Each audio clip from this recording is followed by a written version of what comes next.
Section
Hello, hello, hello, hello. Hi, good morning, morning, morning.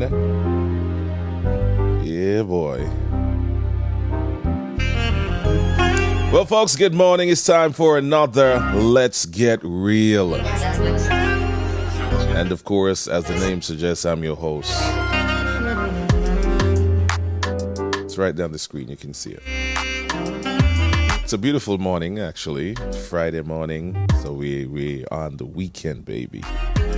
So yeah. What's up? In American accent.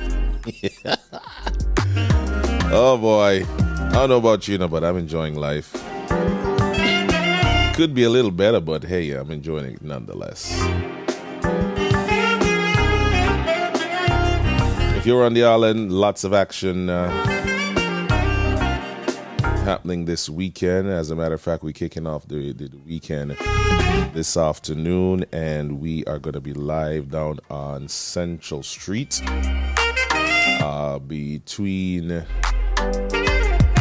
Flow and National Bank. Yeah, between Flow and National Bank, we're going to be there for a little after work live. That is being put on by the music festival. Yeah, we got some artists lined up for you this afternoon. I will be in the juggling. Yeah, your boy got a job. Yeah, big ups to the music festival. What you saying? EK things. My lord. But yeah, man. So we're gonna kick off that this afternoon.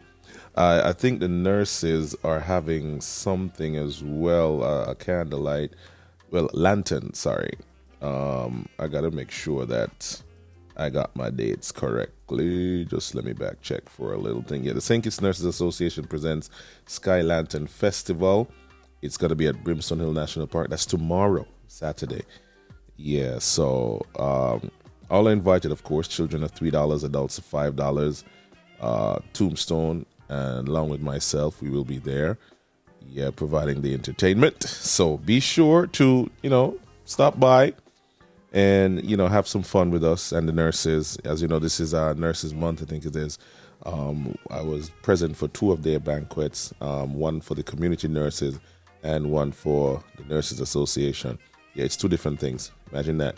Yeah, so that's tomorrow, the 28th. So, yeah, tonight it's just the after work line, and then we head down to Champions Bar on Port Zante, and that will feature myself along with Small Axe Band. So that's going to be a decent line tonight, definitely. All right, so let's see what we got here on the table. Lord have mercy. People, I don't know. Watch, right? I am utterly and thoroughly convinced that these political parties, they know for a fact that they got some of the people them like totally hoodwinked, and so they just continue with the garbage. I can't call it nothing but garbage. I saw a post this morning on Facebook, right? So it's incoherent. It's all over the place. It ain't properly worded, but hey, you still try to engage people. And even when you put the facts square in the face, even they themselves know the facts, but they don't give a shit. They just don't care. They're holding on to dear life to their representative and their party, and they themselves admit that it's just not working. They see things that just have not been done. They don't see any move towards getting it done, but they're holding on to the party still because it's somebody else's fault. And this is somebody who I grew up with, somebody who, I admire and looked up to.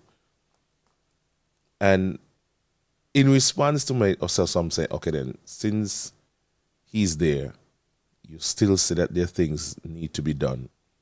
But yet still, he keeps winning. And you keep putting him back in, you keep voting for him. Why though? And the person respond and say, oh, because it's clear to see that your boss is undermining him. My boss? Who is my boss? And the person come back, well, if you don't know who your boss is, I can't help you. I mean, sometimes you genuinely want to engage people in serious conversation about the state of affairs in St. Kitts and Nevis. But given their responses, it's just so disheartening sometimes. And I don't want to go to a place where I either give them too bad word or just outright insult them. But I say, you know what? I've always preached that's not the way to go. Even when people get to you. But sometimes they thought to be like right there to jam some of them. When are we going to get to a point where we get serious with these politicians?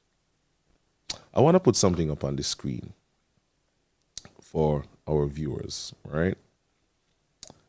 And I want you guys to pay close attention. Just read it properly. And this is not just about this political party or that, but it's all of them. And it's not just about St. Kitts or Nevis, Antigua, or whomever. Just read it and see if it doesn't hold true. And who can see it, I'll read it for you. Poor people always lose elections. First line out the gate. Poor people always lose elections. No matter who they support, the poor ones are the ground workers. You see them doing the house-to-house work. You see them at the rallies yelling out their souls. You see them hitting the streets, supporting their parties.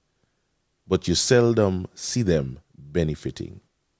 After the work is done and the battle is won by the poor fighters, in comes those who sat in the stands looking on for results to reap the benefits. Let us use our head. Poor people, wake up. We go quiet and grumble when we realize, but it's time we change the narrative. This is not directed to any party. It is an honest observation. An honest observation. That's an honest observation. And I don't think anybody could deny the honesty in that observation. I don't think anybody could. Catch him on in. I don't think that anybody could deny the honesty in that little thing. And it's going to bring me to me first clip that I want to share with you this morning. And you would think that these town hall meetings that the People's Action Movement having, one would think that the town hall meeting is to engage the people of the community, to ascertain from them what their grievances are, what their observations are, and what more do they expect from their representatives. And when I said to somebody that I don't go to these town halls and I don't go to these press conferences, they said, but why you in media? You should go and ask your question. And I said, have you ever been to one and tried to ask a question that is not favorable to the representative and experience the kind of atmosphere that you are standing in? And they say, well, no. My good teacher, Ira McMahon. And he says it's an occupational hazard. But you have to be of a certain metal to endure that. No, I'm going to play for you an interaction last night with somebody who was at the town hall meeting. And this is not somebody who was outright hostile or disrespectful to the representative of the area, the Honorable Sean Richards. Right? Boxy Young, call me back. They were not disrespectful in any way. They were stating a number of facts. And this is what I've been saying to the People's Action Movement for the longest while. Stop keep the town hall meeting them. Because every time I open your damn mouth, or you just dig a deeper pit for yourself. Just dig a deeper pit. I mean, come on. What more are you need to see to understand? Everybody, good night. Hold on. Don't go yet, my lad. Because what more do you need to see to understand that, my God, or you just need to just hush? So let me get it clip. Everybody, good night. Everybody. Right. I know this is supposed to be a question and answer, right? But the two people that will just come on, right? They just come on here and just praise you and whatnot, right? Which is the stray far from what we're really doing. Okay? I got an envelope here with questions, right? But children familiar with my questions, right? I'm going to just go about the thing. Right? Yeah, you want me to get to the point? Anyway. No, the mic. Of Speak into the mic. Right? Speak into the mic. Of recent times and social media, right? One of the persons who is the opposition for the Labour Party, right? Mr. Kenny Douglas. He raised something the other day, right, of concern. Mr. Sean Richards, deputy, former deputy, right, which is, I want everybody to know, right, that's my godfather, right? You see how he's smiling, you know what I mean? Mr. Kenny Richards, right, raised a concern the other day. Okay. Yeah, Kenny Douglas, sorry about that. Show some focus for talking about you, really, you know what I mean? But yeah, as I say now, Mr. Kenny Douglas, right, take your time, he raised a concern the other day. Back in 2013, the Labour Party, right, they went forward with a program that was dealing with like, the athletes. Many if you remember that, right? You went into office from 2015, right? If I correct, 2015, right? You was given the portfolio of sports, right? As you went in, maybe not like as you went in, but you went forward and stopped a certain program, right? I was dealing with the athletes that was abroad, right? My question to you now is why you did that. Okay. You understand? Is there another question? No, I have more questions. I have like 3 questions. Maybe it won't be long. I just got 3 questions. You know what I mean? Yeah. You was on the portfolio from 2020. Yeah, 2020. I went into office again. You got another portfolio, right, for infrastructure, right? I want you, Mr. Sean Richards, to address everybody here and tell us what have you done in concern to the place here where you call your place. Yeah, Sunny Point. Me talking about you do the court, because this court, what you say you do, it is not finished. Right, you don't state that. You don't state that tonight.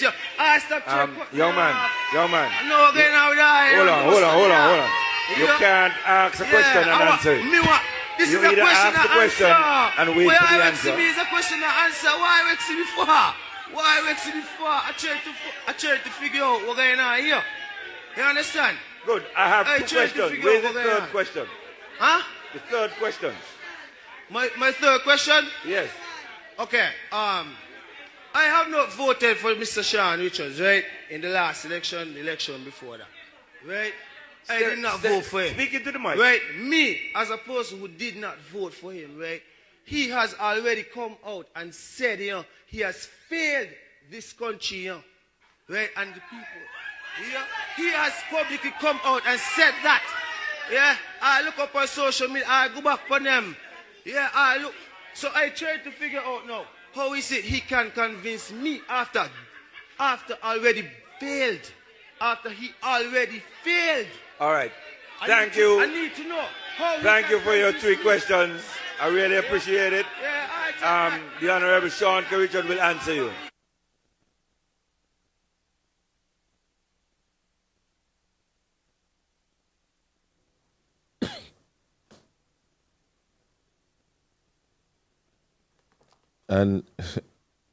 We've moved beyond that, right? You see, I hope you guys listened keenly to what the young man was saying.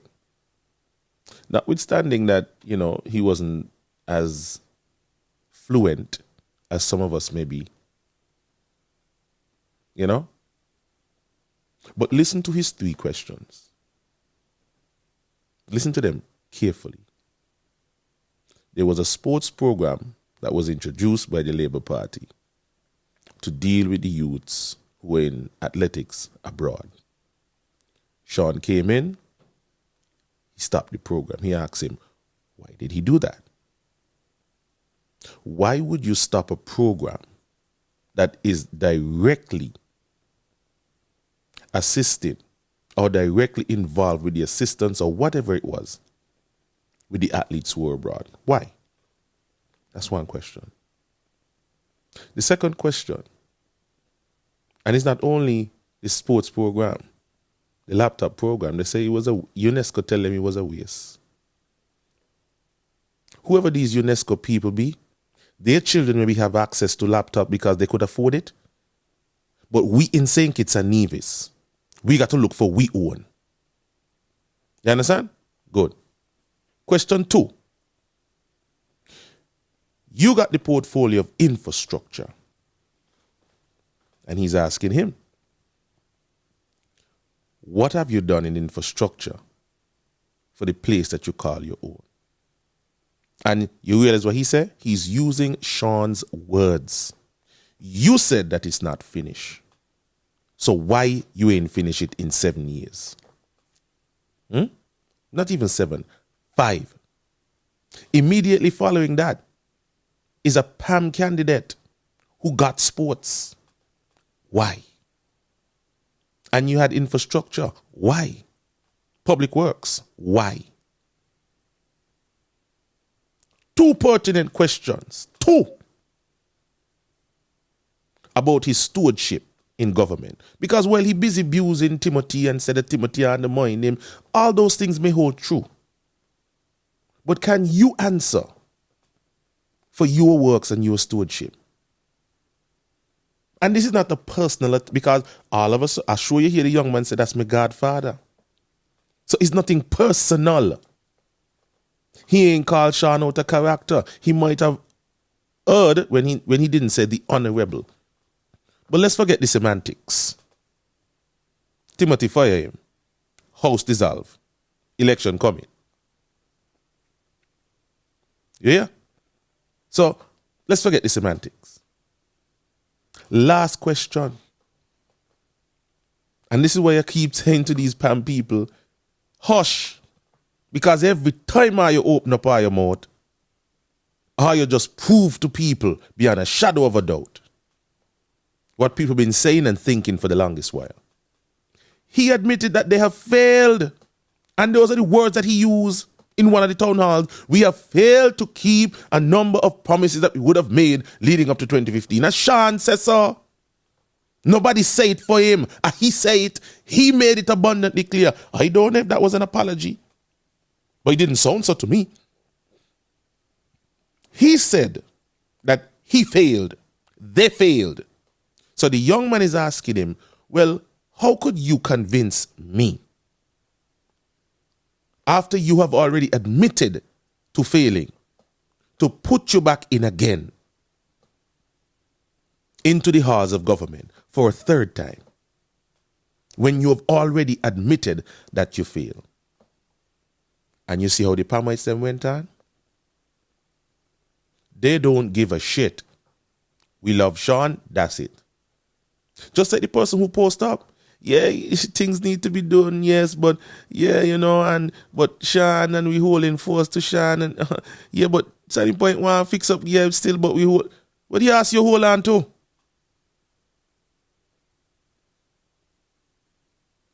So we just following politicians because we like them?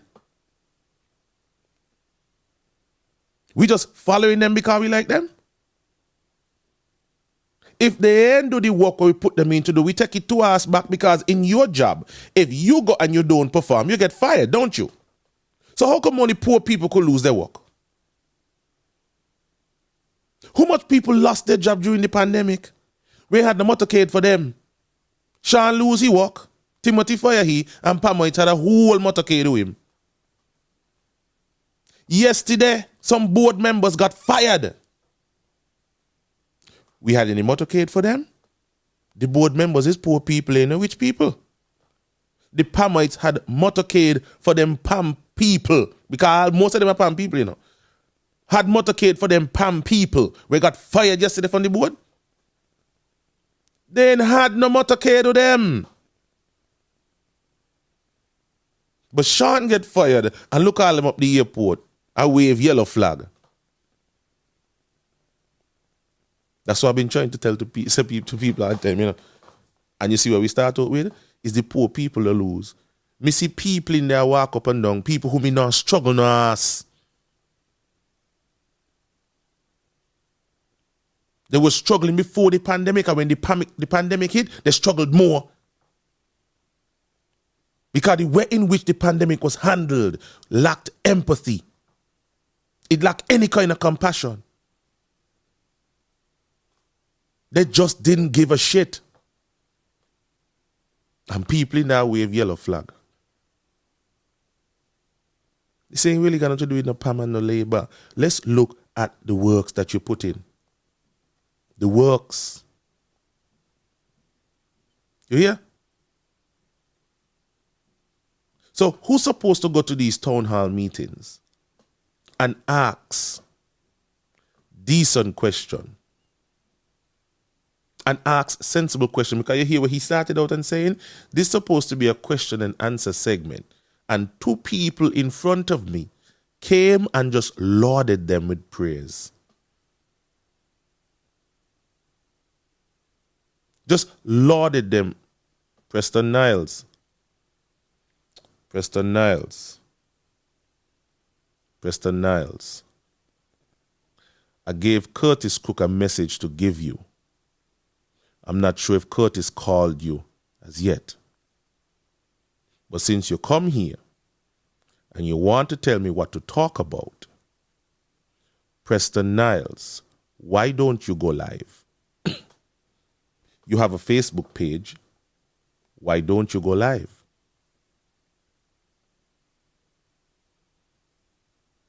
Go live. If you want to know when it's Timothy's town hall, he was on Tuesday night. Why didn't you phone him and ask him when is his town hall? Talk about the devil, Tim. I'm going to get to Tim, but relax yourself a little bit. You have a fake Facebook profile. You can use it in which way you want. Let me stay on point, please. I'm begging you, Preston Niles. I'm begging you hard. Stay focused and stay on point. We're trying to have a sensible conversation here. Are you going to deal with Tim when I'm ready to deal with Tim? You hear? Please, give me a chance. I'm begging you in all earnesty. You see how I'm begging you in earnesty before I start on you, you know? I'm begging you in all earnesty. Give me a chance. You did not call in Tuesday. You don't do no Facebook Live. This is my personal page. It is named Let's Get Real. My company's logo is up on it. This is my face behind it. You have never done a live, but I know exactly who you are. So please, give me a chance.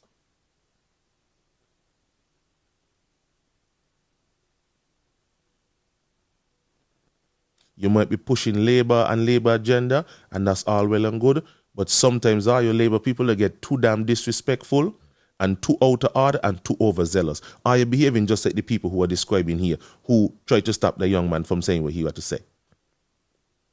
Because are you focused all over the place? Give me a chance, please. I am not the rah-rah type.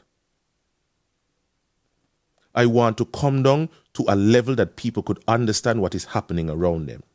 I could get just as rowdy and rah-rah as anybody else.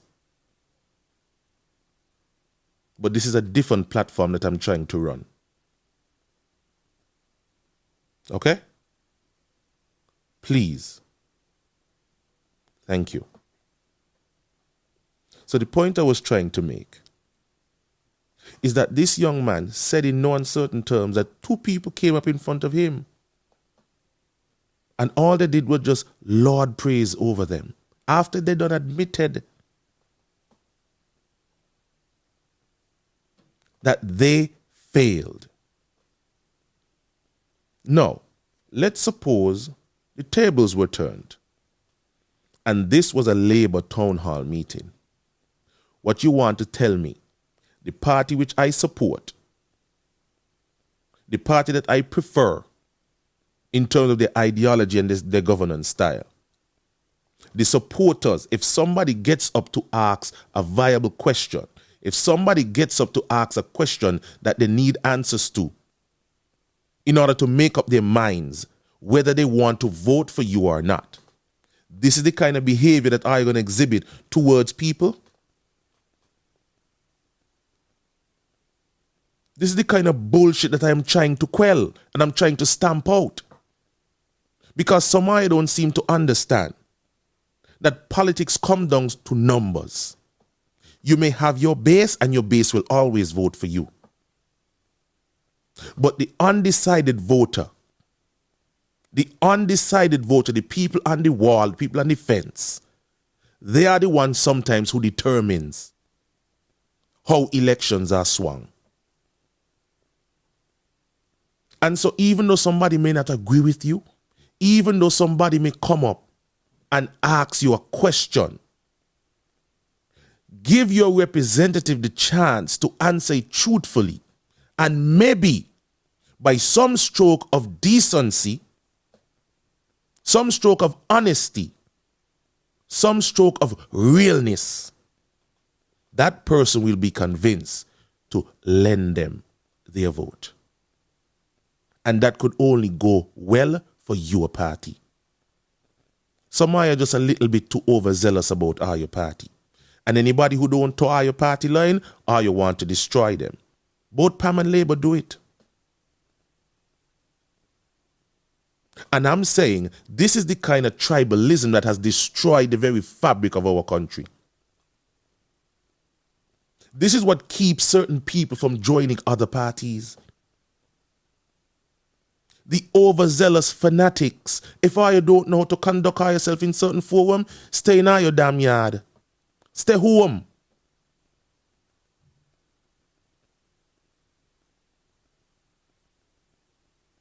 If you have nothing of substance to lend to a decent conversation that is happening, just do what you just do. Just say vote Labour and say nothing else.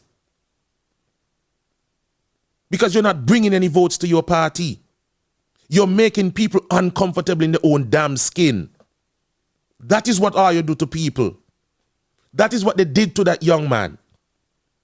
Made him so uncomfortable that he called Kenny.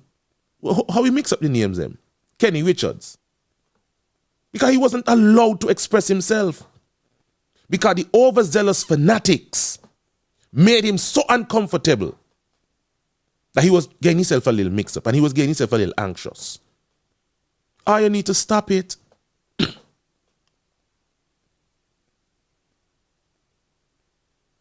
I don't want to engage in any conversation about politics with overzealous fanatics, not me. Because you can't convince me anything to do with your party. All you know is that you love your party. Come down to a decent conversation. And I've had decent conversation with Preston Niles outside of Facebook. But when Preston Niles come to Facebook, Preston Niles behave like a scunt. Because you see Preston Niles behind a fake profile. And nobody could see who they be. But the same way you converse with me in real life, maybe if you exhibit that same style of engagement on Facebook, more and more people would come over to Labour.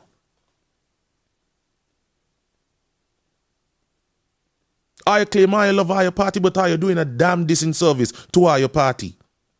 And this goes for all the fake profiles. And this goes for some people who don't even go behind fake profile.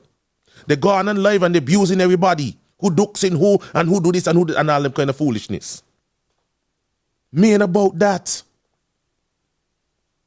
Not on this platform.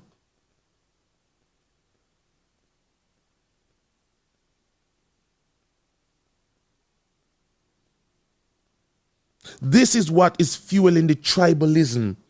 And this is what fuels corruption. Every year, so we got to come talk about corruption.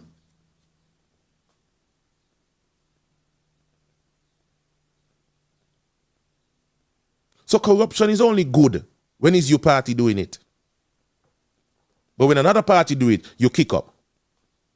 When the corruption was going on under your nose and under your party, you said nothing. Which is going to bring me to my next clip. Because you see, I don't understand how people could support these kind of things on both sides. Because if you can't call it out for what it is, what does that say about you as an individual? What does it say about you? Now, the Deputy Prime Minister, former, was part of a government. Some of us question certain things that were going on in the government. We had discussions about it.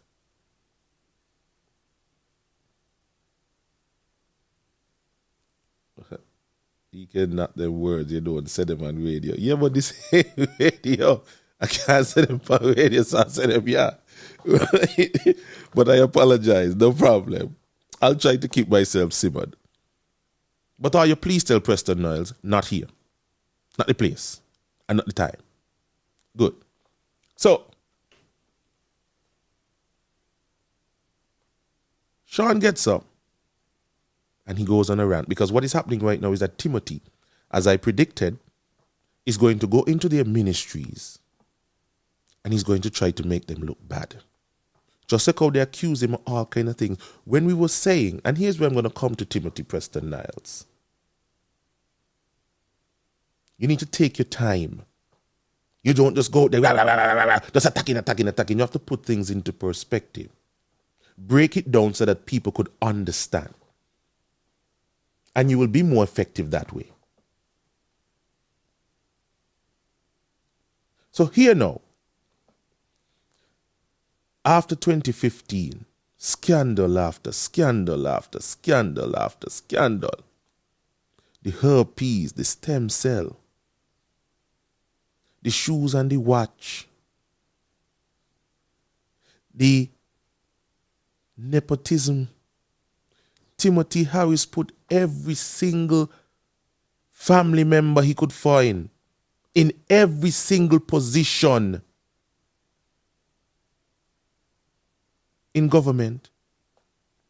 In the executive, they say one of his family member in charge of the payroll for the civil service. I don't know, 3B, so they say. You go across the courthouse, the register, and a magistrate, a Harris again. You go in the prison, a Harris again. You heard stories that prisoners coming out to build homes. Harris again. Before Labour left office, one of his brothers was home on leave. Douglas them not come and tell Harry why they put him on leave, but everybody could speculate and guess.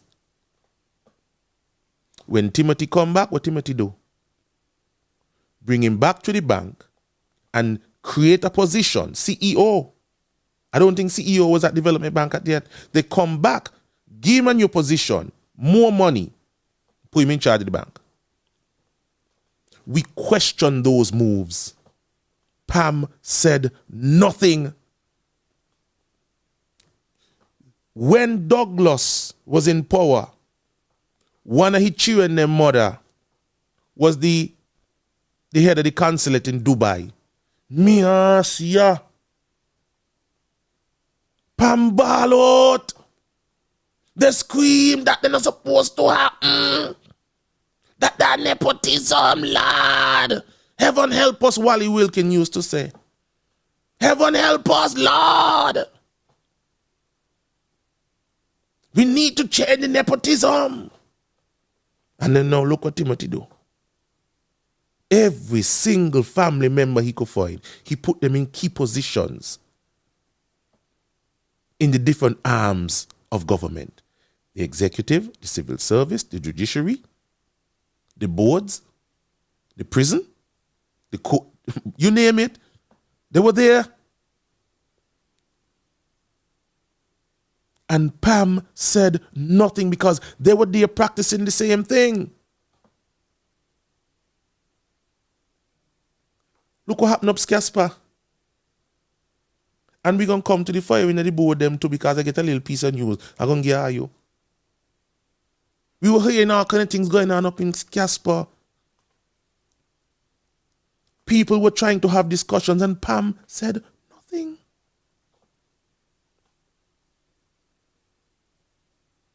They come back and they tell us how great Timothy is. First, second, third, how is again, Grant. Line our ass to the teeth and tell us that unity will work. No, hear them. Not me. People were asking the question when they hear the shushu. And we got shut down. We got victimized. We got bought up. But now today, here Sean. Well, not today. Last night, here Sean. Ready to come. The one who couldn't pay for his Jeep and his house prior to 2015 and has since built $1 million mansion. Tell him come and let us have a discussion, a debate as to how he has been able to pay for the $1 million mansion. Tell him I say come. That's how I got shares in company. I ain't got a single share in any company. But those who have signed for shares and profits in company, tell them I say come, let us have a discussion. Tell them I say come.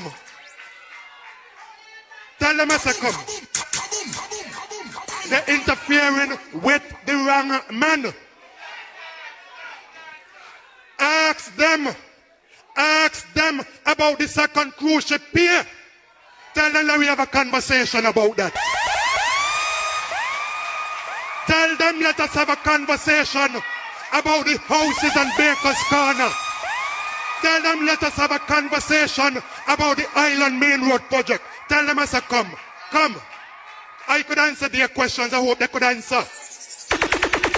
For those who said I trying to get me hands and money in the treasury, tell them let us have a conversation about election 2020 and some of the bills for election 2020.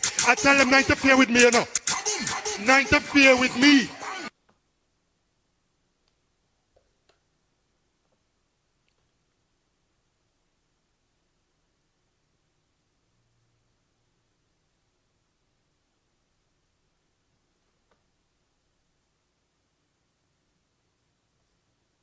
Asim yes.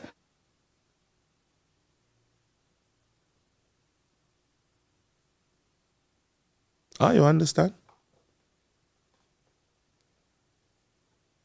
You understand what Sean just said?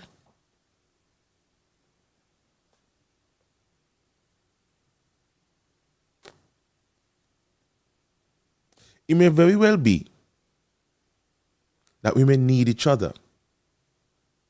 Both Pam and Labour to get rid of Timothy. And so some people don't want you to focus on Pam too much. Don't focus on CCM too much. Just focus on Timothy. Because now we have a common enemy. But let me tell you something. For those of you who may want to go down that road.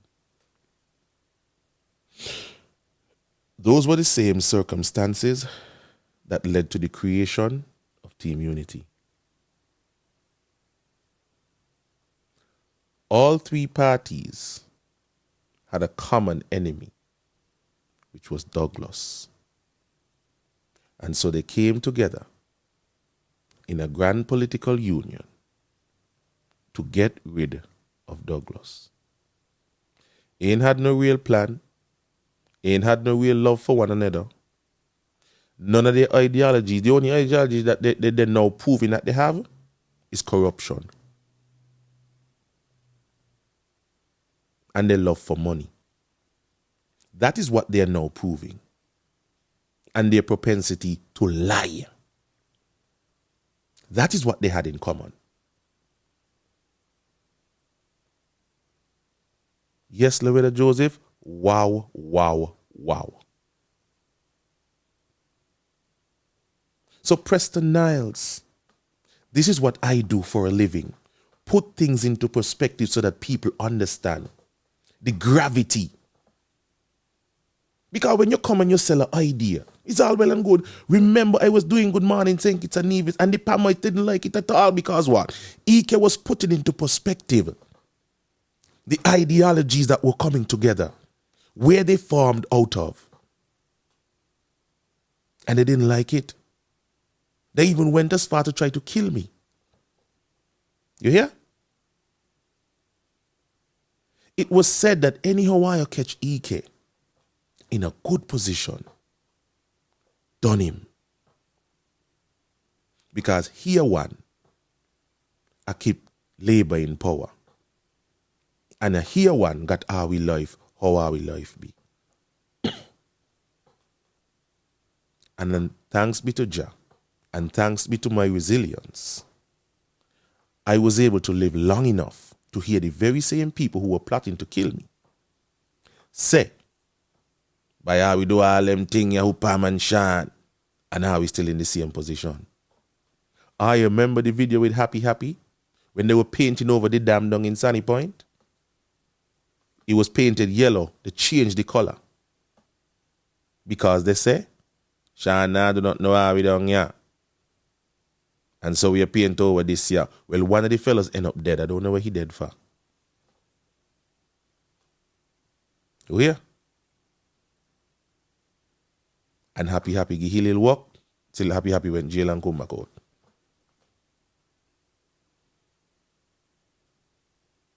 I know me say a them. And so now they might very well try to kill me again because I'm trying to put things into perspective for people. It's all well and good to say, vote Labour, put back in Labour. But you go tell people what you put back in Labour for.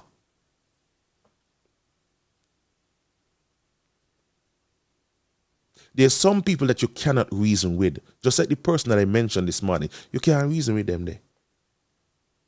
But you could try. So instead of disregarding them, instead of throwing them away and make them even more antagonistic towards the Labour Party, take a different approach.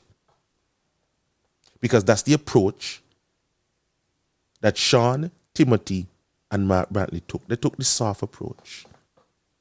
So now that Sean got to be bawling to the Palmites, them come back home. Now Timothy got to be saying, all are welcome in Team Unity. Why you think he using those words now? Because his Team Unity ain't as big as he trying to make all you feel it is. His unity ain't as powerful as he trying to make all you seem that it is. So now he's meek and mild, come back home. All are welcome in Team Unity. Pama say come back home. CCM gone pan the same rant again. Somebody in St. Kitts a keep something for Maui. And roil up Nevis people. Watch the tactics. It's all well and good what they're saying about one another.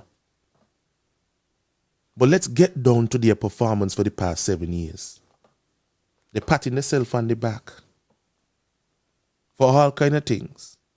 That is automatic. You work in KFC. Your job is to come in and fry the damn chicken. Clean up your station. That's what KFC will pay you for. At the end of the day, do the customers pat you on your back and say, great job today? Does the person who hire you and is paying you to do a job pat you on your back every day and say, great job? No, because they pay you. And that's what they expect you to do. So why do you ask I should pat a politician on his back for paving a road? That's your job. that is your damn job. If you build a new road that brings a different community into and add value to a piece of property, innovative, alleviate the traffic flow, then I'll pat you on your back because you created something. But if you just pave a road that was there all the time, what do you ask you do? That deserves you getting a pat on your back. They break down the houses on Baker's Corner. See Sean talk about it. Sean said, let's have a conversation about it, which means that he know something untoward happened over there by Baker's Corner. He knows. He knew. When we were saying that they were using the treasury money to run the campaign, what they say? Nothing. You try to bring down our team unity government. He can them and the rest of the and then the radio foolishness them attack. Timothy says so. I know today here Freedom biggest fan. Well, thank you, Tim. Thank you, Tim. When we were saying that something not seem right in the electoral office, something a go on down there, what Pam say? And now the tables turn and they kicked out of government and kicked out of the electoral office. The cheating that they used to enjoy in a 2020 that we questioned, in now gonna bust their ass now. And so now them a roil up. You got to put things into perspective for people to understand. I would love to stand with them against Timothy. But the problem that I have with Pam is that when people were questioning the behavior of Timothy, when people were questioning certain things that were going on in government, they bite you up. You know your damn place. You gonna be Harris again, Harris again, Harris again. Now look here. Everything that we thought, everything that we saw, everything that we questioned, they are now coming to confirm it. That is actually a thing. Let us talk about the company. Let us talk about the pier. Remember, we talk about the pier at length, you know. Lord Curtis used to beat down the fucking pavement about pier. Lord, I swear in the morning, I apologize. Curtis talk. Nobody want to talk about pier. The pier great. A million visitors. Wait. Lindsay guys is the best tourism. Now here Shana say, come now we talk about pier. Here Shana say, come now we talk about pier. When Shana want to know what you know what happened in the pier, you know. I want you talk it.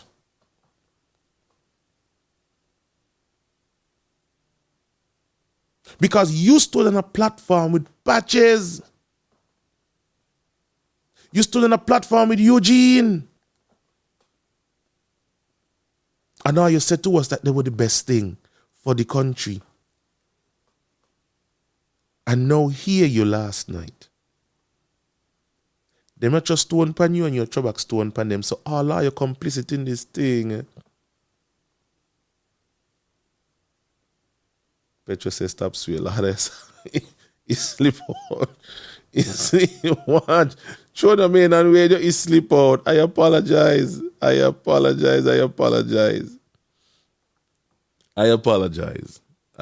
humbly apologize.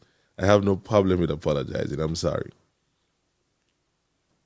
But when I hear certain people, especially Labour people, that tell Curtis, you say the same thing over and over. You need to hush your mouth. You need to relax yourself. Now look here. Everything what Curtis been attacked about.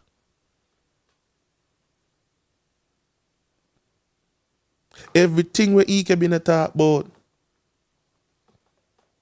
Everything that big people pan Freedom Radio been attacked about. Now look here them. Timothy Noah said that Sean worthless, Lindsay worthless. All of them are a bunch of vagabonds.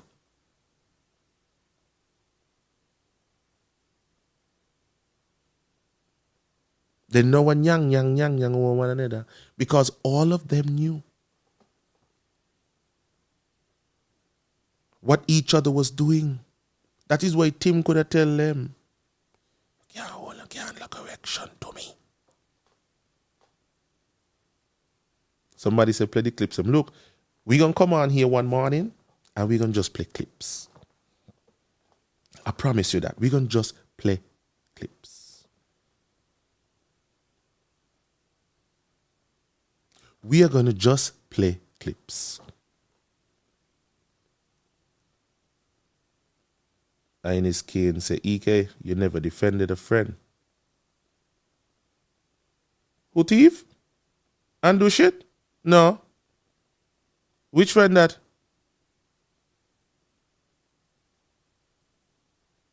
Which? My eye really don't know me, you know? So me gonna defend a friend who thief people money? You must see out of your damn mind. Me? Me gonna defend a friend who thief people money? Me gonna defend a friend who lie? Not EK. Cause that, what that gonna say about me? Me credibility. So that when me talk, nobody got a more confidence in me? No time at all.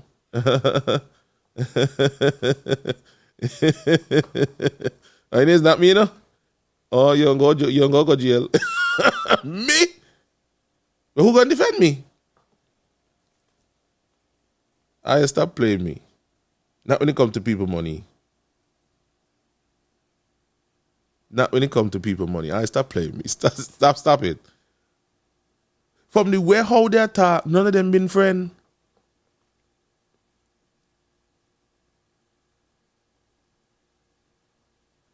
From the way how them attack, none of them was ever friends. So we ain't even talking about bosom friend. It was a marriage of convenience. Pam needed somebody to run in number one. And Patches, they just take him up and bring him Gary. This is why I said on the radio yesterday that these political parties, some of them don't know the damn place. Because when you ask them a question, when you're going to launch your candidates, when you're going to bring a candidate to Harvey, you think because Harvey so damn fast, Harvey want to know your business? No, we want to know if you bring in a crook. We want to know if you bring in a crook.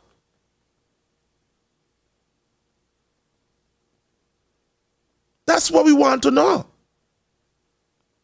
We want to know if the people that you're bringing in front of us are honest people and not like these set of damn papi shows who we got right now. When I call them papi show and big stone, everybody up in arms, Lord, Ike, how you could call dignified people, honorable people, papi show? Ike, you don't know your place. Now look at all of them. Them are just two and a point finger about one of them and the thief in and the corruptive ways. Ah, you beg me pardon. Because I call them papi shows and big stone. Because that's where they be. I saw it. And see now they're confirming it for me. So I must just leave Pam alone and just focus on Timothy 1. And they were complicit in the bullshit. So I'm supposed to ask them a question. Then they're supposed to humble themselves before people. Look at the behavior. And I'm so disappointed in Chesley. A young man get up to ask a question about the state of affairs for his country. And you try to rush him off the mic, my lad?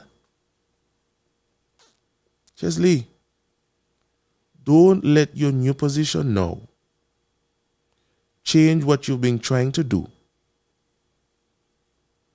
over the past 7 years. Friend, I am begging you. Because what we witnessed last night, that ain't it. I understand that the forum is all you want and is all you're paying for everything, but it's called a town hall meeting for a purpose. If you want to call it a PAM rally, then call it that. Don't call it a town hall meeting. Because town includes everybody.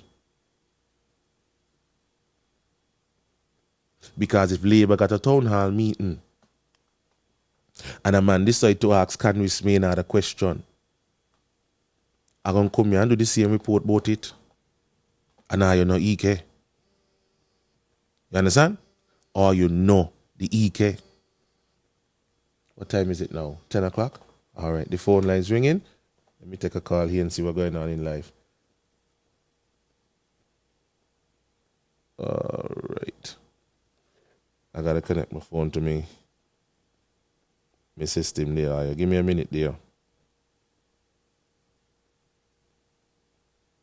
All right, so we connected. Hello, morning. Good morning, my brother. How are you, sir? I'm having my breakfast and enjoying your breakfast show. Thank you, man. What's on your mind today? The point you made just now about Chesley trying to chase the young man off the mic reminds me of a situation in Bath Village, the first town hall meeting that CCM had, and a young lady who got up to ask a question about the high water rates that are showing up in a bill. You know, she was undressed, not only by the crowd, but by the Premier himself, in a post the following day, calling her ungrateful for daring to open her mouth about a water bill, having then given her a job, etc., etc. I see this is a warning that we all must have, we must all take seriously. When these politicians give you something, and it was a post yesterday by a young lady, I believe from St. Kitts, talking about the same thing. When you're given favors or gifts by these politicians, they expect you to remain quiet after that and support them unconditionally. But more to the speech that Sean gave, I encourage Sean to keep talking, because in the absence of the Freedom of Information Act, we are unable to access information from the various ministries for work done or contract awarded.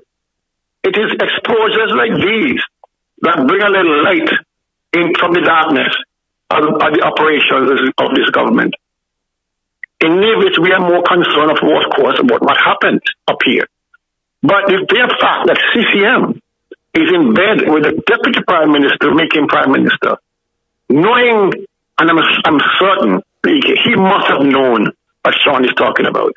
And so he is complicit in this. And as our parents used to say, the harbor is just as bad as the thief.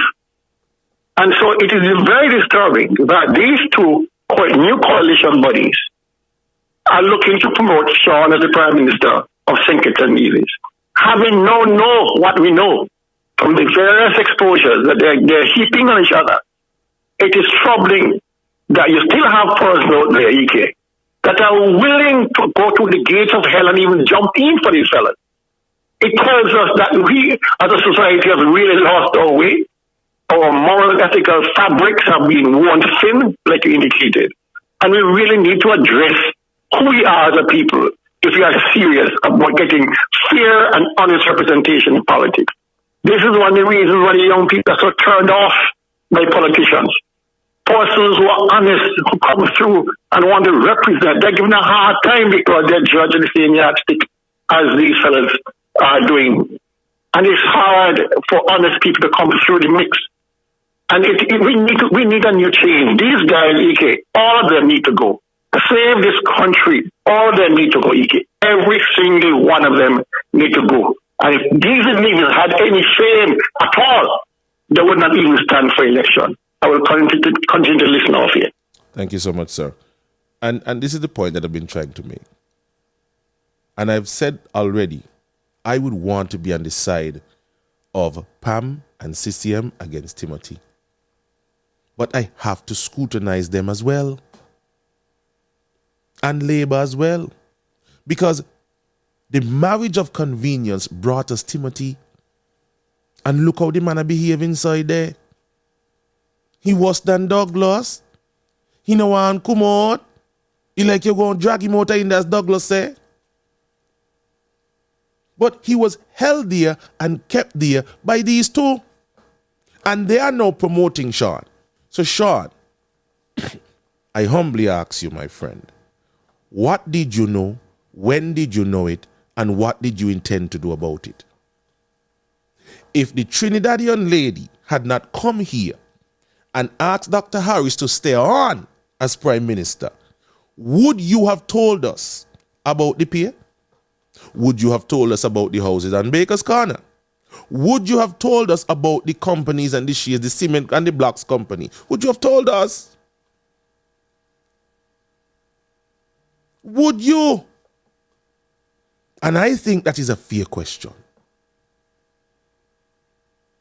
How am I to know that if after the election and the dust settles and the dust clears, if Labour decide to join with PAM and CCM to get rid of Timothy, if I are going to conduct yourself in the same way like how I conduct yourself with Timothy?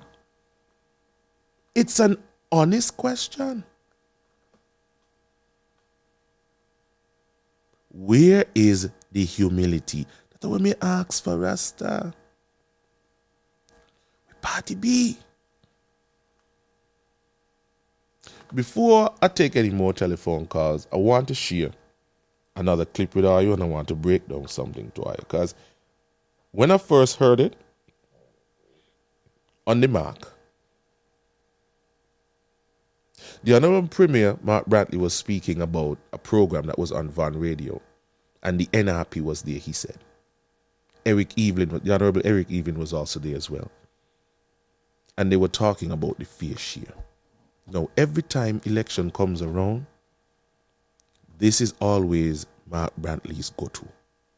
Fair share. Fair share for Nevis. Fair share for Nevis. Where is Nevis's fair share? And he spoke to it. And I've been saying to Mark from the get-go, this is like a Nevis call. Let me take it and see what's going on. Hello, morning. Bless morning. All of them need to go. All of them. You know what I'm saying? I love you right now. You're breaking up, my lad. I'm breaking up? Mm-hmm. You hear me better now? Yes, sir. Go ahead. All of them need to go. Every last one. Every last one of the 5, 6 10 need to go. They make no sense. They ain't no sense at all. They sit down in bed. And they ain't say nothing at all. They say, okay then, go and take what you want. Oh, you take go make money now? I pay off your bills and what's that? Okay then, no problem. No problem at all. The reason making that all the time, when we got to apologize to her, you know. I need an apology. I was saying this for years, you know. I need one. When Dougie come out first and say that the PS spoil and this and that and what's that, the woman went down and open up the PS chub boat, that's everything good. Nothing wrong with the PS. So shall I come out and say that now? And people are talking about how much money spent down there by them apartments and what's that, by Baker's Corner. Everybody said, no, the country run good, everything run good. Patches deliver. Now we got to say that there. He want to know money. Patches was a part of hip and party, you know. Of course. And he turned a blind eye to all that there. And now he wants to say, oh, voting back in now, fix all that. You don't turn a blind eye trick before for 7 years. So we must put you back in there. Lads and he said, boy, my friend, I apologize for you. You can't think it's, you know. I'm telling you. And nobody else said no money. That's well full of you know. I hear you. I keep saying it, but I have well full, you know. And he can the next thing. They want the number town hall. They got to come to you first. You kind of money they're spending now kind of thing. Just let them give you a little 15 grand and let them come to you before they say anything else to them out. Hey, they open them out, they put their foot in it. All right, my lad. All right. So we negotiate the 13 points is 15 grand. Let me start from the little sugar cake because I got they you. give him more to our question. 15 is a good starting point. That's a good point. I was saying 20, but 15 good too. Yeah, let me start from there. We can move up our well from there. That's it. A lot than that. All right, my lad. The true information thing now, of course, because they're not here still. Still not here. All right, my lad. I got you. Yeah. All right, take care. So, as I was saying, Mark Bradley was on his show and he was talking about the fair share. And I said from the get-go, well, Mark, why didn't you go about it from a constitutional standpoint? And this was in rebuttal to him saying that he has been trying behind closed doors with emails and referring to the Charleston Accord. And I'm saying, okay, fine. You realize that he ain't got the propensity to be honest. So then, put him on the spot. Every parliamentarian could move a motion in the House or introduce a bill into the House. All right? He got 3 seats, plus 4, which is Pam, who he says is his real brother. At the time, I think Eugene was the leader of government business. I'll have to break it down and analyze it a little deeper. But I was of the opinion, okay, since that way did not work, why didn't you then introduce a bill? It didn't have to be an amendment to the 110. It could have been a new bill that would include non-tax revenue and how it is shared. You drafted the Charleston Accord. That could have been introduced into the parliament to govern how the non-tax revenues are shared. Because then if you said non-tax revenues, you're going to have to include lots of other things. Now, if Nevis comes up with a program that is non-tax, then what he's saying is his share out of it. Let's just be real and have this open discussion, because there was a time when Nevis reneged on the revenue sharing, when Nevis was doing better. And nobody want to talk about that. Nobody wants to talk about that. Vance was part of Team Unity, and he was the one who stopped the revenue sharing agreement at Douglas Sessonomy and Douglas in power. And he was the one who stopped it.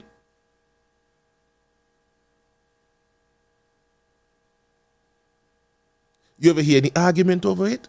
You ever hear Saint come in and say, Lord, Nevis, I keep something for Maui? Me never hear the argument there yet until Douglas raised it.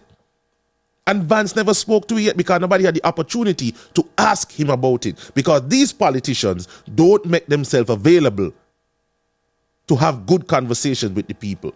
You can't have a good conversation with the people of the Federation in your own personal political rally. Because all your supporters concerned about is putting the tongue between your posterior. That's all they're concerned about.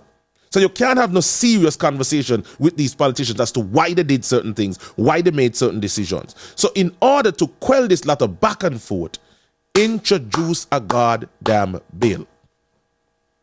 Well, the NRP tried to have the conversation. We go to clause 110 and use that to share up the non-tax revenue. Well, you can't use that because that piece of legislation speaks to tax revenue. And then the NRP persons from the show, as he said, went over to one tree. Not one tree. I'm gonna show you the provision. Because I pull it up here. Where the administration or the government could take either one to court over discrepancies. And Mark completely destroyed that argument. If you think a lot, let me let you listen to yourself, because me no want now you say Ike like daddy, bro. I don't want to just say that at all. So you let me go here. Come in, Mark. Say, my friends, that is why the Charleston Accord dealt specifically with the issue of CBI. Citizenship by investment. The Charleston Accord didn't address tax revenue. That's already in the Constitution. The Charleston Accord said that it would address CBI proceeds and they ought to be shared in a particular way, which works out 25% Nevis, 75% St. Kitts. What is instructive about the Charleston Accord? It was it provided a model, a framework for us to govern as Team Unity. And it was signed by Vance Emery of blessed memory, Sean Richards, and who else? Timothy Sylvester Harris. So I ask the question rhetorically. When Timothy signed the Charleston Accord, did he ever have any intentions of abiding by it? No. Or did he know even then that he was being deceitful and dishonorable? I would say so. That's an important question to ask. Because he signed it. Look at it, you will see that at the bottom thereof, a signature appears thereon, Timothy Sylvester Harris. So why sign something that you don't believe in and later come to say that 110 is what you must look to, the Constitution is the highest law? He knows that 110, properly construed, that there's an argument that it does not apply to CBI money. Correct. And CBI money is the money that we are talking about. Of course. So clearly, brothers and sisters, fair share has to be an issue. Then after I see Spencer Brand fly the trap and catch the NRP, the lady then shifted tactics. And she now says, oh, well, they should have changed the Constitution to put non-tax revenue in Section 110. And again, I am aware that they don't read. You see, when you come on big platforms like Von Radio, you should prepare yourself. Otherwise, you'll end up looking foolish. Okay. Now, how do you amend the Constitution? You think you just go into Parliament? You think you just walk into the Parliament? That's not the way it works. The Constitution speaks at Section 38. Any of you out there, just Google Constitution of St. Kitts and Nevis. I got it. Look for Section 38. I got it. And it will tell you what it takes to amend the Constitution. It says, Parliament may alter any of the provisions of this Constitution in the manner specified in the following provisions. A bill to alter any of the provisions of this Constitution shall not be regarded as being passed by the National Assembly unless on its final reading the bill is supported by the votes of not less than 2/3 of all the representatives. Team Unity, when it won in 2015, had 7 seats. PAM had 4, CCM had 2, PLP had 1. There were 4 seats in opposition. I'm sorry, forgive me. Let me say, yes, 4 seats in opposition. That's 4. Labour had 3, NRP had 1. 7 out of 11 is not 2/3. No. Y'all check it on the calculator. You need 2 But votes. 7 out of 11 will not meet the threshold for 2/3. You need 9 votes. I hope somebody could check it for me. Yes. Because I want to be accurate. Let me take up my calculator here Correct. and see what 7 over 11 is equal to. 7 divided by 11 equal 0.63%. Put differently, there was no way that unity from 2015 to 2020 could change the Constitution on its own. Okay. No way, because it didn't have 2/3. The opposition would have had to vote in favor, or votes. some member of the opposition would have had to vote in favor. That is why 2 votes you needed. when we attempted the 2-term limit bill, it did not pass. Okay. Let me go back to Section 38. It goes on to say, a bill to alter this section, Schedule 1 to the Constitution, or any other provisions of this Constitution specified in Part 1 of that schedule, shall not be submitted to the Governor General for his or her assent unless A. There has been an interval of not less than 90 days between the introduction of the bill in the National Assembly and the beginning of the proceedings in the Assembly on the second reading. And B. After it has been passed by the Assembly, the bill has been approved on a referendum by not less than 2/3 of the votes validly cast on that referendum in the island of St. Christopher, and 2/3 of all the votes validly cast on that referendum in the island of Nevis. Put differently, brothers and sisters, to amend Section 110 of the Constitution, you need 90 days. Okay. Brothers and sisters, I am going to stop the tape right there. And I'll tell you why. Let's go to the section that the Honorable Mark Brantley raised. Section 38 says, alteration of the Constitution and Supreme Court order. Parliament may alter any of the provisions of this Constitution or of the Supreme Court order in the manner specified in the following provisions of this section. Hear me, because he explained it so well. They did not have a 2/3 majority. In order to have a 2/3 majority in our parliament, you need to have 9 votes. Yeah? 9 votes will give you the 2/3 majority that you need to alter or amend any piece of legislation. Okay? You need 9 votes. Let's break it down. Who was in the opposition at the time? 1 in NRP, 3 for Labour. Now, this is where I'm going to put the ball in the NRP court and ask them directly. If Mark Brantley had introduced that piece of legislation to amend 110 to include non-tax revenue, would the NRP have voted with Team Unity to amend it so that Nevis could get a fair share? That's the first question. Well, in my conversation yesterday with the leader of NRP, that would have been the prudent way to go, because they said NRP does things differently. Right? So that would have been your one vote, because NRP believes in fair share for Nevis.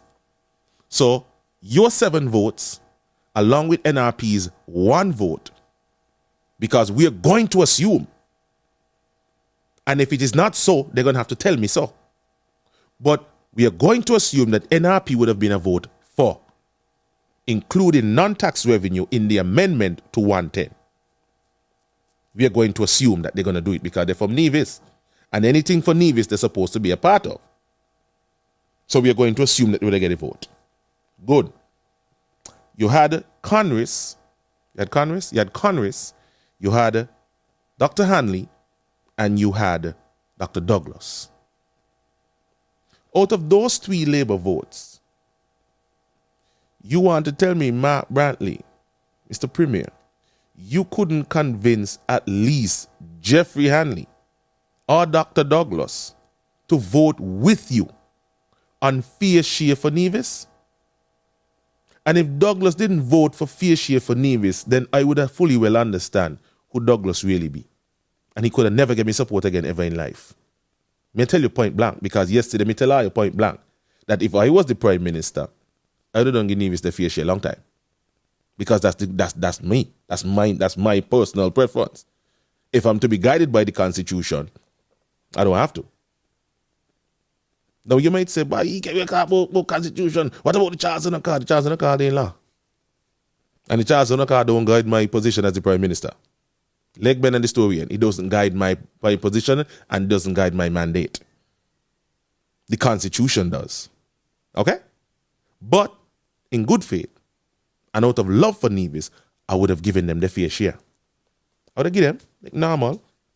Because my thinking would have been, if I give Nevis more than $400 million, Nevis would have been able to do more for itself, as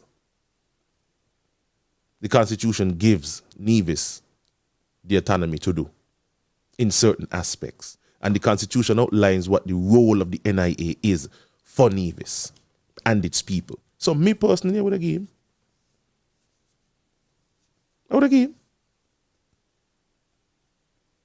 Because he said in no uncertain term, if Nevis get this money, They're going to pay their own civil servants in national security.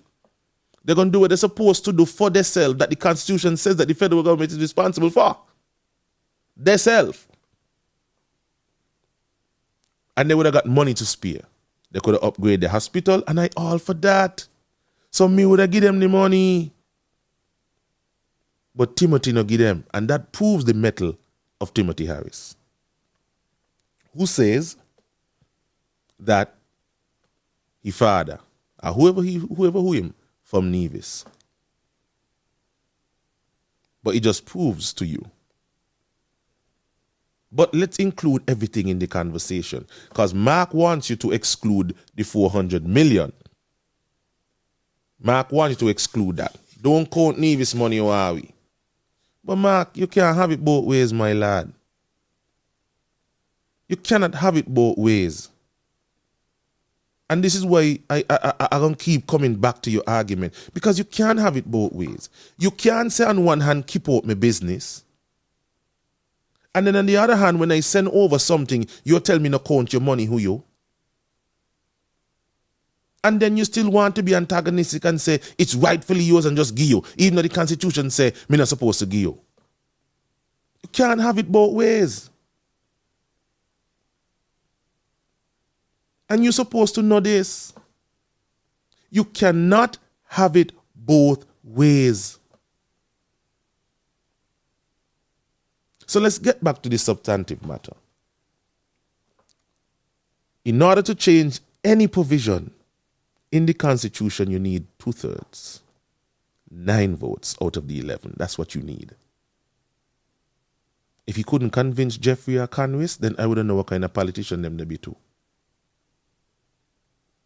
Because that piece of legislation, if introduced into the Constitution, would have been revolutionary. It would have quelled a lot of things that have us at this political impasse. And I think that that move would have completely united the Federation. That's just me being maybe naive, I don't know.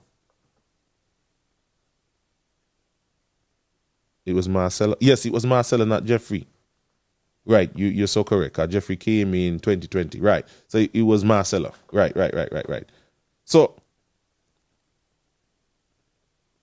Azel Brown says you need 8 votes for the 2/3.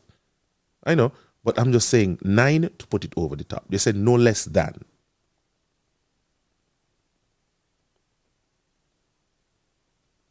You understand? So you needed 8 to 9 votes to get it to pass.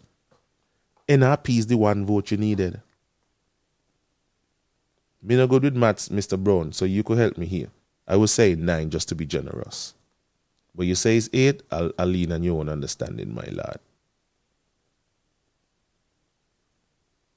You want to tell me you couldn't convince NRP in the opposition to vote with you to include non-tax revenue in the revenue sharing agreement? And not just send over to Nevis, but pool all the non-tax revenue, because whatever Nevis makes in terms of their non-tax revenue going to have to be in the pool and not just CBI. Include all of them. Go all the way. Because how come nobody make no noise? Who? Water. And now we're going to start you say you want to start geothermal. We say we're going to start solar. So we'd pool all that money. And you hear how much money Doya Astafan say we stand to lose because we give a Swiss company rights to run with solar farm to sell into Skillet Grig. All that money would have been pooled and shared. Not just CBI. All of it. And you see, me I got this conversation without being antagonistic towards NRP, without being antagonistic toward politicians down in a sink it. Because it doesn't need a lot of rancor. It just needs an honest, open discussion. As difficult as you may want. It's people make things difficult. People is who make things difficult. But Mark went on to say, so easy. And he went on to quote the other part. Now, hear me. Subsection 2 of Section 38 says, a bill to alter any provision of this Constitution or the Supreme Court order shall not be regarded as being passed by the National Assembly unless its final reading, the bill is supported by the votes of not less than 2/3 of all the representative. Full stop. The other part that he went on to speaks to something else. So I don't want nobody get it twisted. Full stop. To change any provision in the Constitution. The bill goes on further in subsection 3 of Section 38 to say, a bill to alter this section.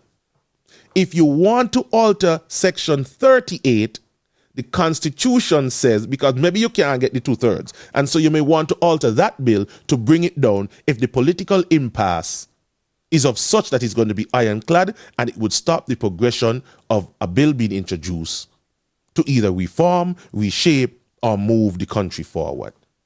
So if you want to reduce or change anything in Section 38, subsection 3 tells you how you do it. And here is where the referendum comes into play. You understand?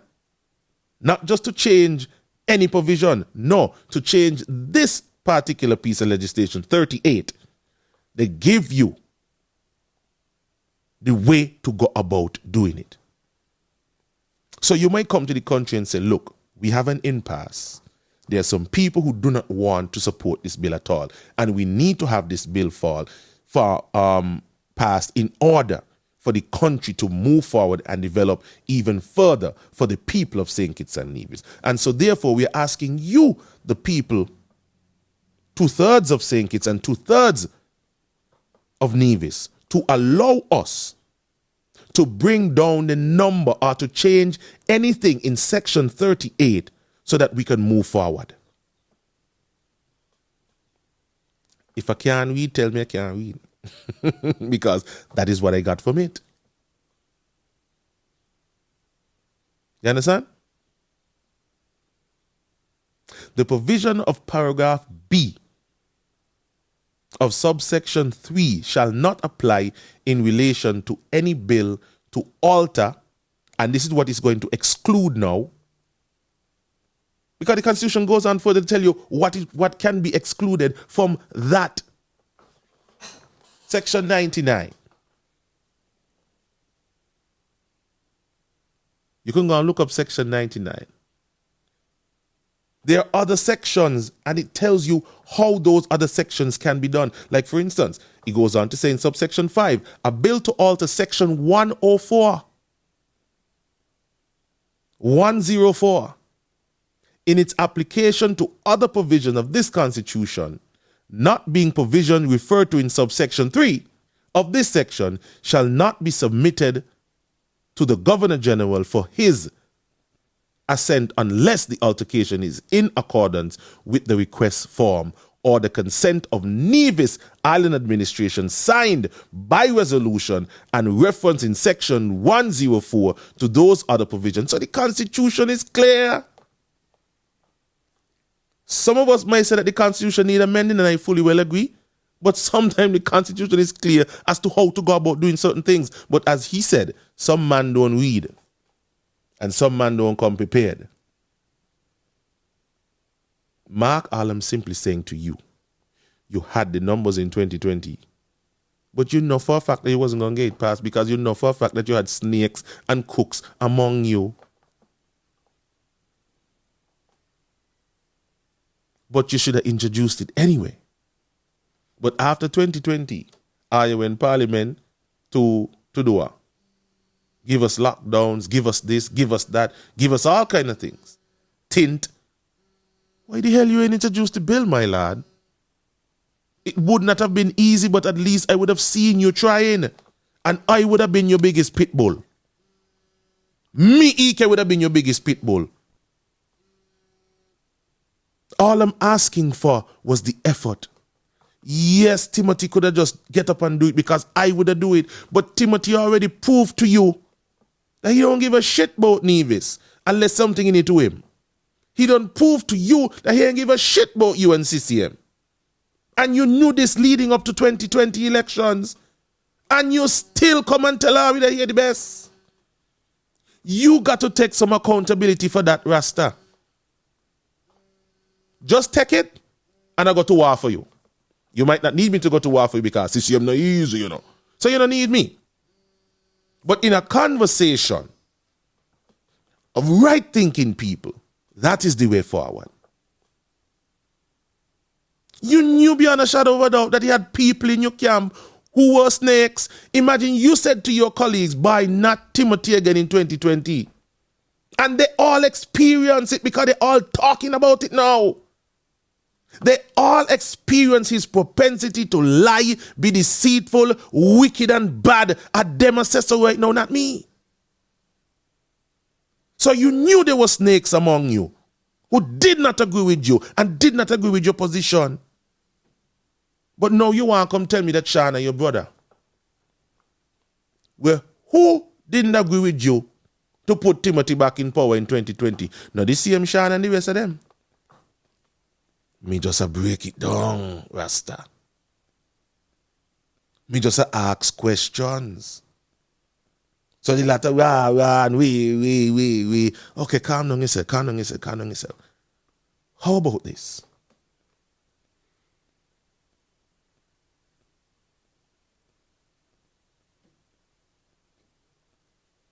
I gonna give Timothy he word them when he time come. Cause he just started to talk publicly. I want to hear what all he got to say. Me don't hear what all you say. So me I ask all you based on what all you say. So this is not an unreasonable attack as some of you are putting it in our little circles and in our little chat room because I don't get the information why I say. I am asking you questions based on the things that you are saying publicly.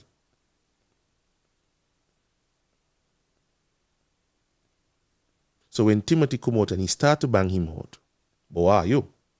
When me gonna ask him, how come you as the leader see all this shit going on, but you still come and tell us that team unity is viable and the best thing ever happened? The thing is, you damn lie. You damn lie. But let he come. Because just like how me ask her a question based on what I you say publicly, I'm gonna ask him too. Don't think me not ask him, you know. I'm gonna ask him. Are you better? Are you sweethearts? I'm gonna ask him. But me not lose focus at the entire picture. Not me. Not gonna lose focus. It's now 10:38, and I think I've introduced enough things into the conversation. So I would now ask you, folks out there who are viewing, to chime in on the conversation. Let me hear what your thoughts are. This is your time now. Let's go. First call. Caller, good morning. Welcome. Good morning, EK. How are you? I'm doing pretty good. What about you? I'm doing fine. I'm giving God thanks for another day. Mm-hmm. EK, when yesterday I was listening to you in the afternoon, Mm-hmm. and you was talking about all these board members get fired. Mm-hmm. I said to myself, wow.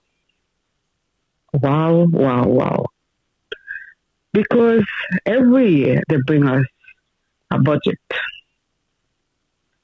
and they tell us how these corporations are doing so well.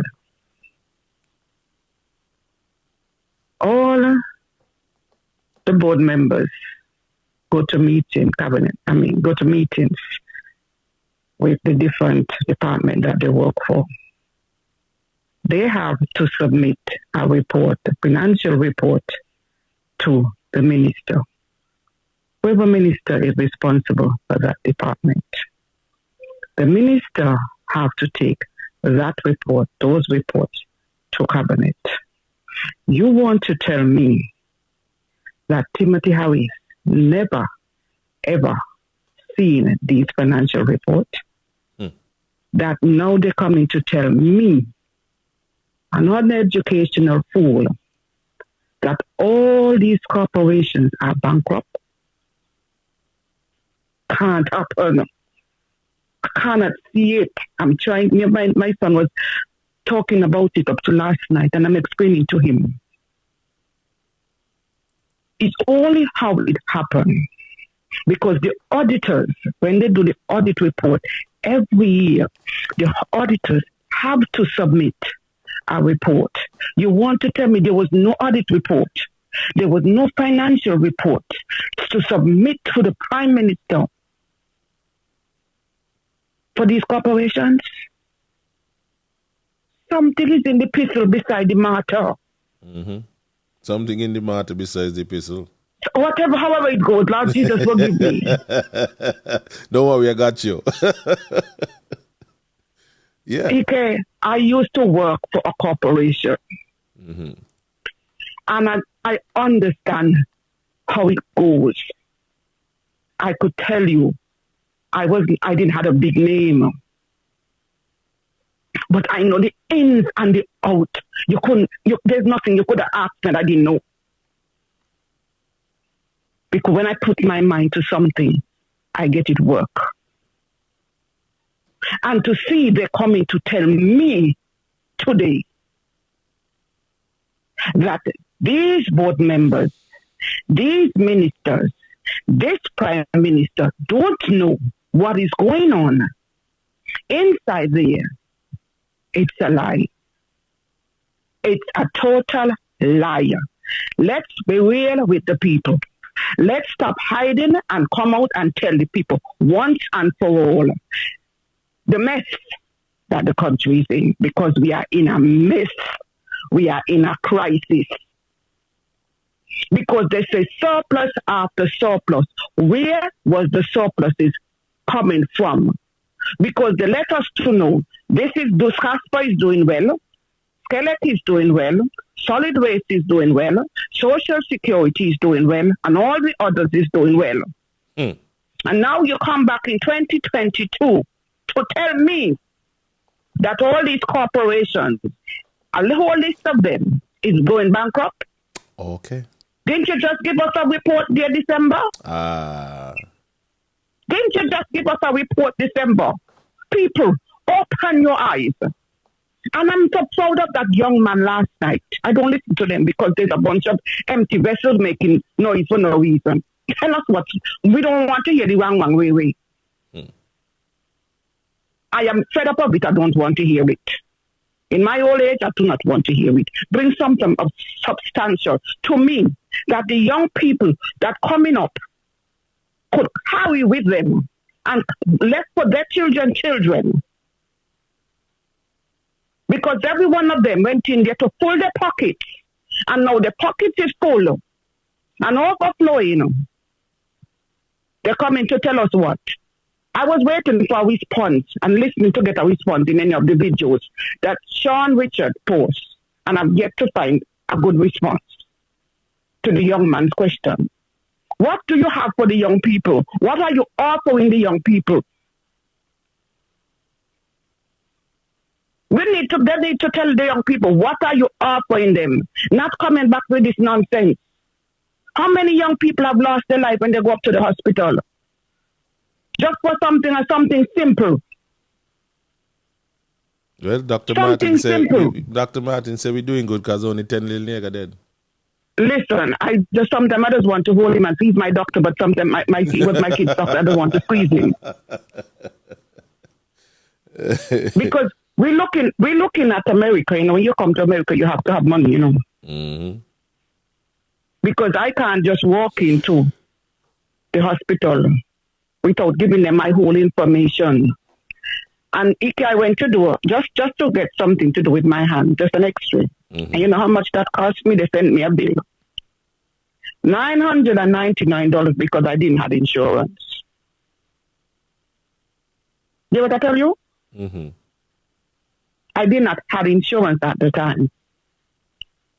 If you don't have insurance, you pay. When you pay what you pay out of pocket, So when some people think that America is a bed of roses, Jazzy used to have a saying saying, it ain't no El Dorado out there.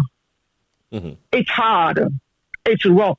Many of us come out to the US to make better. Not for myself. I came out for my children. Because for me, America basically have nothing to offer to me. More than a peace of mind. I was working. Mm-hmm. I was working, but I give my children a better opportunity. Something to advance themselves. And let me not bang America because it have done well for me. Okay, then. There you go. He had get me to get a little more than what I would have maybe accomplished when I was home there. I'm not killing all of it. It have its good, it have its bad, and it have its ugly. But I'm not going to abandon my home to the things that I see that is going on now. They dragged Dr. Douglas to the mud. The only thing that they didn't do that man is to bury him underneath 6 feet. You know what I tell you? The only thing that they do not do. And I'm holding him partially responsible, but he had other ministers. Okay. And when Timothy Harris thinking he's going to get out of this, he have a next thing coming. All right. Because he was blaming Douglas. He's now the head. Who is supposed to blame? Douglas Hill? You know he's the head. Who is supposed to blame? Ain't you? You said all the blame at Douglas' feet. He's the leader. Well, no, you're the leader. And you are the leader now. So you're supposed to take your blood and stand up like a man. Or take off your frock, as they don't say, and throw it back. Because you're now fire 6. All right. And you have now a thing running. I am putting in my head, EK, and something came to me yesterday and the before yesterday, and I said, he have given his portfolio. Have the Governor General dissolved the House? Yes, the House is dissolved. The House is dissolved. Mm-hmm. Okay. It run to my head. What if Timothy Harris decided not to call election in the 90 days that he was allotted? What if he decided not to? Where do we go from there? He has to. So that's not even a question. He has to. But what's happening now? What's happening now? Because you don't have a specific date for elections. He is preparing himself as much as he possibly can to be viable, and so he's going to take it right down to the wire because that's what he's doing. He's putting certain things in place, and he's going to need time to put it in place. So he's going to take it right down. The Constitution allows him 90 days. That's 3 months. Right? So he got until the 8th of August to call an election between there. So he is preparing himself. Okay, I have a next observation. Mm-hmm. What if on nomination day he decides to lock up a few of the PAM candidates? But then he's going to be asking for trouble if he does that. Does the man look like he cares if he don't? Trouble is what his name is. No, I don't think he cares, but I don't think that he would want to go down that road. I put nothing past that man. I don't put anything past him. I don't know him. I don't put nothing. Nothing past him. It would not bowl bell for him if coming up a nomination there or close to nomination there, they lock up them man there. Otherwise, he's gonna be civil unrest. And he might stay in there a little longer to do some more damage, but I don't think he would want that. I don't think he would want that. He head might not be good, but I don't think he's that good. Trust me. All right, I want to take some more calls, but that was some good. Right, you have a good one. All right, bless. That was some good segue, but I don't think he would want that. He might try it before the election, and this is what I heard why these board members were fired, because the new ministers who went into the ministry, they are asking for certain documentations, right? They're asking for certain documentations. And I've heard that they were being stonewalled. Minister was being stonewalled. Specifically Wendy, because I know Wendy, she ain't about that life. So you papi show yourself and through the door. So the press release that we saw yesterday confirmed that. Some members were just being uncooperative, and so, see you. I think 3 went from SCASPA board and 3 put on. So, I guess those 3 members are now going to give the minister what she requires for whatever investigation she's probably doing or whatever work she's probably doing. So, we are going to hear more. Timothy says so himself. He gone in them and ministry go look for things to destroy them. So set up all yourself. Set up all yourself. The number on the screen, 760-9694. 760-9694.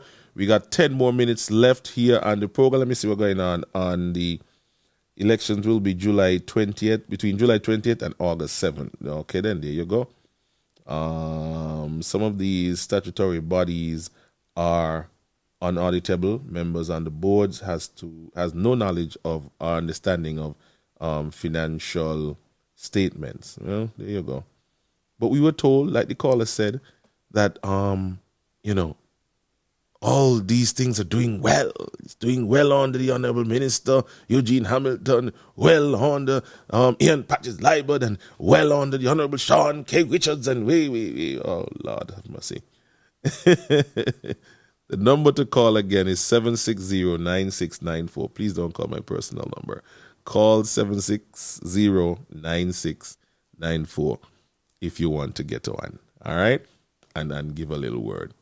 But I know some of the Palmers are going to be quite upset with what I said today, and some of the CCMites, and that is quite fine. And if you get upset and you don't want to come to the table to have a discussion, that clearly shows that you ain't ready for this thing yet. You see, winning an election, anybody could win an election. Once you got the money, once you got the charisma, once you got the flamboyance, you could win an election. But it takes a particular individual to actually go in and get some substantial work done. And not just pass out a house here to keep somebody happy, give somebody a $5,000, or even give somebody a job. Those things are dime a dozen. But real revolutionary change, like changes to the Constitution. Now, if that change to the Constitution comes or is introduced into the Constitution about the sharing of non-tax revenue, you know what good that could do for the people of Nevis? You know? So that any prime minister who comes after, who has the same propensity like Timothy Harris, or Douglas, or Kennedy Simmons, they will be binded by the Constitution. When people were saying, Mark Barkley get 2 salary, how we could get 2 salary, 2 full-time job. You know what he said? I mean, what could he say? Who the hell is to tell me anything? The Constitution doesn't tell me that I can't take it. But it's the same argument Timothy using about the thing. You feel as though you're entitled to that money because you work for it. And you say the Constitution didn't say that you can't take it, so you take it. So now Timothy using the same thing on you. The Constitution didn't tell me I got to give you no fair share. So I must give you no fair share. If you want me to give you the fair share, then you put it in the Constitution. Let's go. Good morning. Welcome. Good morning again, my brother. Bless. The piece of video clip you played apparently trying to explain himself away regarding the Constitution provision, Articles 1110, 1112, and 38. It's very damning because he, as a lawyer, would have known how to circumvent and how to make Hello? Right? Now, for him to get on a radio program and say it's impossible or not easy to do, then what the hell are we paying him for? To make it easy? If he needed a referendum on Nevis for any provision or any change to the Constitution regarding fair share, the same talking points he's talking about your fair share, you think any division would have voted against it? But you don't need the referendum. That's what I'm trying to tell you. You don't even need that. The parliamentary representatives have enough of the power to do it. And at the time, Patrice was there as a division, Right. as part of the Labour affiliation. He would have voted definitely yes on this. Because this has been a vexing issue for all divisions, not just now, before. And so Grant is trying to use this as a scapegoat to excuse himself. It is reprehensible. This is treasonous. That he as a division would have not exhausted every avenue to get fair share on division. But he up here now banging the chest with this emotional argument that Nevis ain't getting a fair share and he think it falls. But he didn't even try. He did not even try, Ike. That's the part that pisses me off. He did not even try. He did not try. So he could quote all kind of arguments. He did not try. The journey of 1,000 miles begins with the first step, Ike. Try. There's not big trial, but a failure to try. And it's all something we grow up learning. You have to try. He did not try. And that is the part that divisions need to understand. The parliamentary representative for Nevis and his two cabinet colleagues and the one before Vance Henry did not try. When Timothy Harris said just after his convention in a press conference that he has not seen a single cabinet submission from the Honorable Premier from Nevis regarding settling the issue of the issue, he did not even go back and say, listen, my permanent secretary, my chief secretary, I need a cabinet submission by tomorrow morning to submit to cabinet. Did not even try. And you have to ask yourself, why? Why didn't he try? When Timothy Harris offered to bring in a consultant from World Bank to settle the matter of this year, what was his response? What was his response? Nothing. Silence. Why? Divisions need to ask him why. He said, send him to Church Street to make a difference. And he was showing divisions how barley grow. You remember the conversation, Ike? Of course. So we ain't seen a barley. We ain't seen a field. We ain't seen a barley seed. So how barley growing? Now he's saying that he wasn't fired because of incompetence, but he should have been fired for neglect of division's aspirations. He should have been fired for that. Because if he had crossed that floor, and I've said it many times, if he had crossed that floor with his 3 seats, he wouldn't have made a difference to the government. But he would have made a difference in division. We would have stood by him and said, you did the right thing, my brother. You did the right thing. You stood up for division. But instead, he stood there and he sucked up the oxygen from the room. He stood there and collected his 2 salaries and did not protect the interest of division. And now he's talking about taking advantage of Nevis and Church Street and the same people and pepper in your rice, pepper in the soup and bone in the rice. All them chopping this day. A man from the premiers, holding the premiership of Nevis, talking like this idiot. Talking foolishness in standard English. And this is how he has been getting over Nevis people for a long time.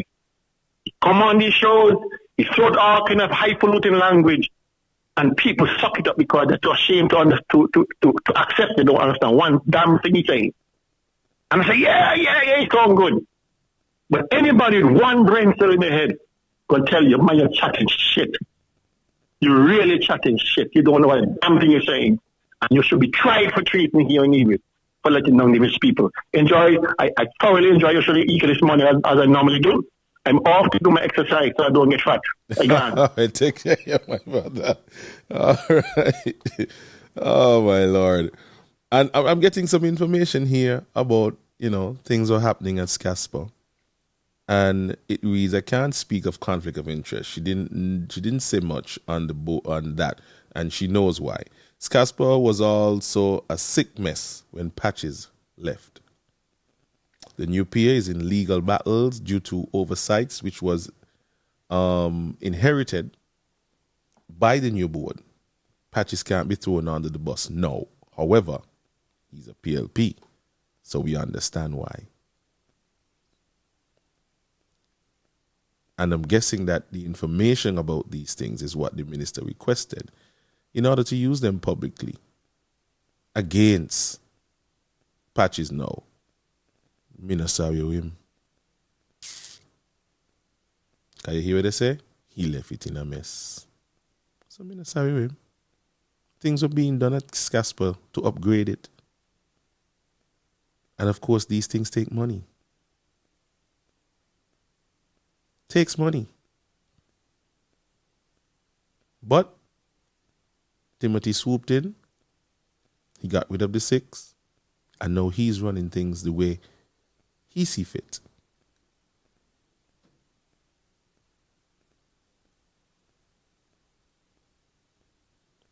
The ultimate end goal and chess move, control all statutory bodies and government programs so he can distribute funds and jobs to aid in his campaign edge.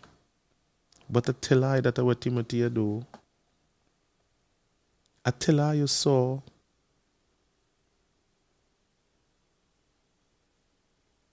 I tell I you this what Timothy I do. And the 6 gave him that power. Mark Brantley went on a rant about how is it they could go to the Governor General. Mark Brantley, the Constitution is clear. It's a matter for interpretation, but the Constitution is clear. The Constitution clearly says how the Governor General act, the powers and position of the Governor General. It's right there in the same Constitution when you read. The Governor General said he sought legal advice. I think he needed it, but anyway, he sought a second opinion. Everybody know when you seek legal advice, what happened? You're seeking a second opinion. You're weighing out your options. Based on the Constitution, you get different eyes to look at it and to advise you according. Everybody does that, bro. Me not hold the water who the Governor General. Because he got some question to answer himself. And now you know how to talk about them people. Yeah, I don't give a shit. I don't care about their titles. The titles mean nothing to me. Answer the substantive questions that the people of St. Kitts and Nevis need you to answer in your capacity, in all that you have done. And if you can't give an account for your stewardship, then what do you ask? Who must give you accolades? Who must give you respect for any title that you may have? Certainly not me. Because me not subscribe to them bullshit there. Don't subscribe to that. Because look at what, quote unquote, honorable men with doctorates and PhDs and qualified persons, men who have won countless elections after elections, they've all won. But look at the goddamn mess our country is in. All these statutory bodies got garbage inside of them, piles and heaps of garbage, and they were run by honorable, qualified, dignified men and women with many accolades to their names, many titles, and all you're seeing is shit.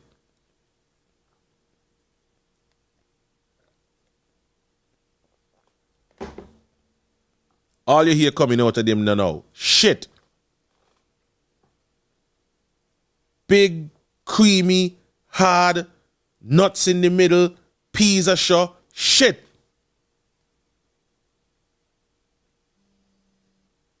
You understand? Okay then. We take a call coming in. Hi, morning. Hey, morning. What's up? Am I on live? Yes, you're on live. Speak your piece. We need to stop accepting mediocrity. Indeed. Scasper, Skellig, Solid Waste, and others are bankrupt. If these companies are bankrupt, why do we continue to believe that the country is financially stable? We continue to take money out of Social Security. We are being told that we have surplus after surplus. Where is it, and why are so many citizens suffering? Why don't we have access to the finances of the country? Why is it being hidden? Timothy Harris has shown that he cannot be trusted. He has used everyone close to him to get where he is and dispose of them after. The peace guys need to be cautious. The prison that is being built may very well be a priority because he intends to place them there after they have voted for him. What are his plans for their future, for our future? We are creating a dictator, and many think it's funny and the game. The country is bankrupt, and even if you are given a house or job by this government, if the country is not financially stable, you won't be able to have stable jobs and may lose your home. We need a school. Water is now an issue. The hospital is dilapidated. The young people can't find jobs, and the list goes on and on. The country is not going in the right direction. And as a regular citizen, only your vote can change it at this time. All who sat in the government and allowed us to get to this point should be voted out. All. We need to do better as a country. Thank you so much for that. I totally agree with everything that you said.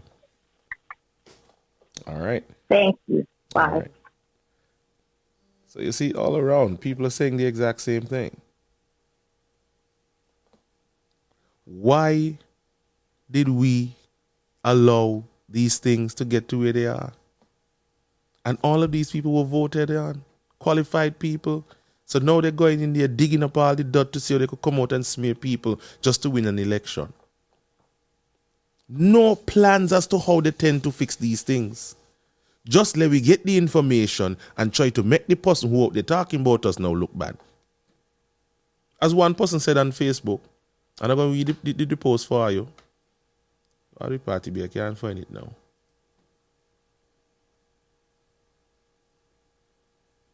The person said they've been listening to these people back and forth at each other's throat, and not once have you heard from either side what their intentions are to fix the shit that they're talking about, and what the plans are to diversify the economy, get the economy moving. Every last one of them say, we're going to come in and we're going to keep our promises. We're going to reignite good governance. We're going to reignite this, and we're going to reform, and we're going to look after our people. But not one of them must say how they intend to do it. That is the kind of talk and shit that got us in the shit that we in now. Everything is shit. Because we did not ask our people how they plan to do it and the time frame they plan to do it in. We just always say, yeah, my party and my government good. Hey, that's my leader. And see a young man get up and ask Sean, why haven't you finished these things yet? What kept you? Well, we know what kept him. Focus on your own business. He said, you know, a business, okay, fine. What are we going to know?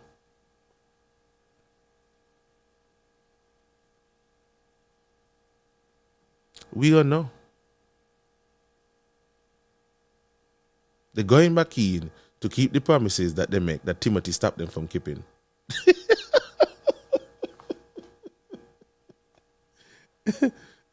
Man and man tried to convince me that Timothy won, stop all of them. And I could believe them, you know, because Timothy is that kind of guy. But my God, where was your fight? Where was your stance when he was doing all this shit? I was trying to resolve it in the background. But the man shy from since 2015 that he's a big stinking dirty drawers. You say no mean? You say from since 2015 the man show you his propensity to be greedy, deceptive, and whatever else I say about him. He show you.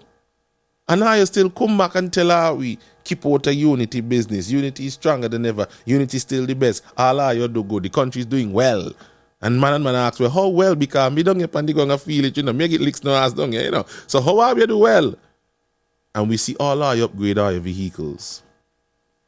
Who no buy condo or Calypso Bay, buy condo in a Nevis. put an extension pan the hose, do up the hose, fix up the hose good. And man and man out here struggle nas. And the people who out here struggle say, yay! Because Timothy na undermine you. And now you see he na undermine you. Leading up to 2020, I think this was in 2018 when he made it in this infamous speech about the candle of correction. And those who are scheming, what done in the dark come out in the light. Lord, that's how you can find the clip there now. And I found it in my phone the other day, you know. He been in my phone the other day. I wonder if I can send him now and play it to you. And let that be our last clip of the day. Who here?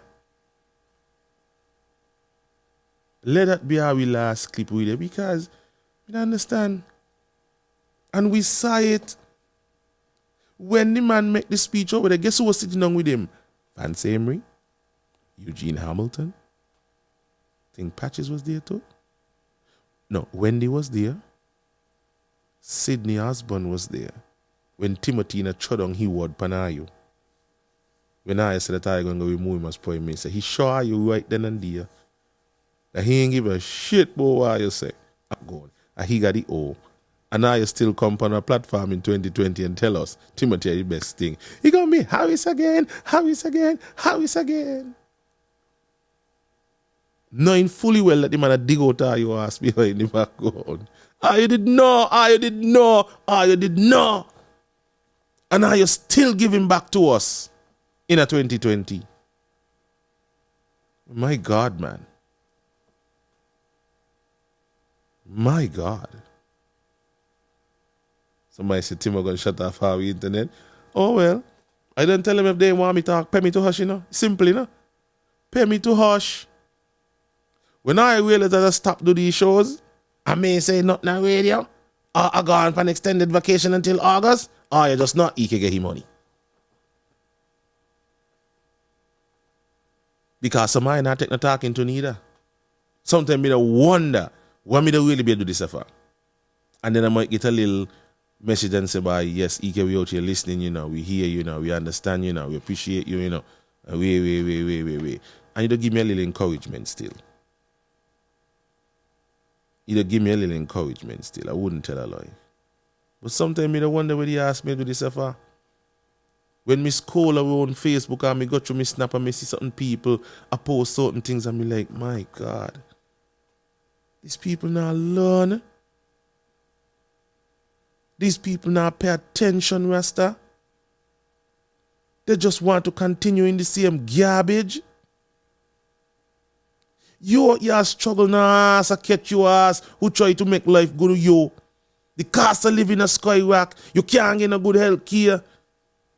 The education system is bye. Your baller say you want your wood pay, for nothing to do. But yet till the election come, you find your class. You put on your yellow shirt, you put on your red shirt, you put on your blue shirt, you put on your green shirt, and you're gone. And your party you do shit. And you can't ask them a question because other overzealous people who will get the little sugar cane want to abuse you. But I pray to God it in their heart and their conscience to say, but Ike, we fed up of you. Hold this piece of sugar cake, hush your ass. Who want to take it, how they want to take it, that's all your business. But I fed up of observing and watching and seeing the foolery. And people still uphold this garbage. Sean them say to our face that they fail. Timothy said they fail. He say, well, but he's something else in a buy. But what are we going to do with Timothy, bye? What are we going to do with the man there?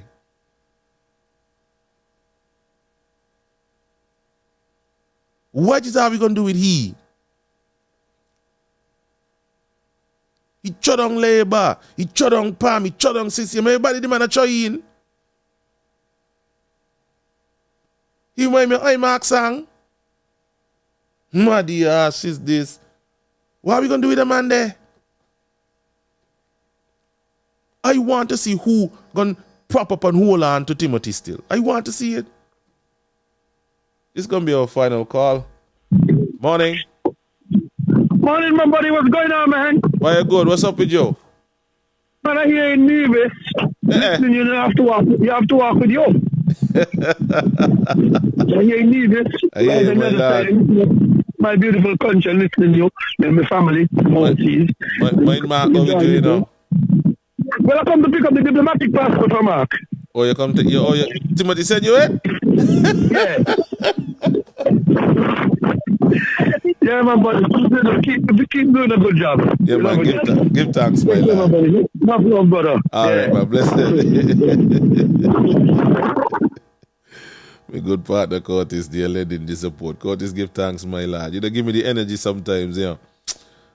Jevon Green says 60 grand to hush EK until after election. But yeah, 60 grand, they will come in good. What you saying?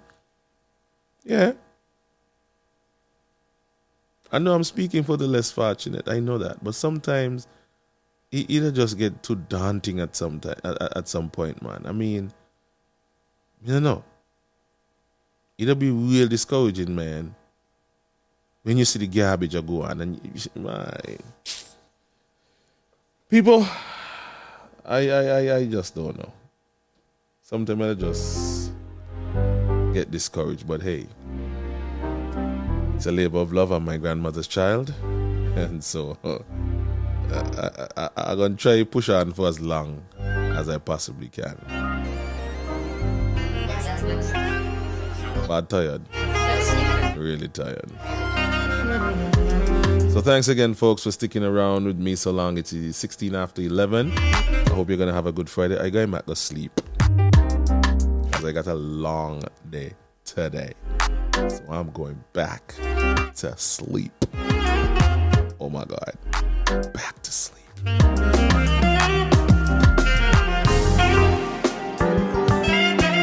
Andre said I deserve 100 grand. I'm saying, too.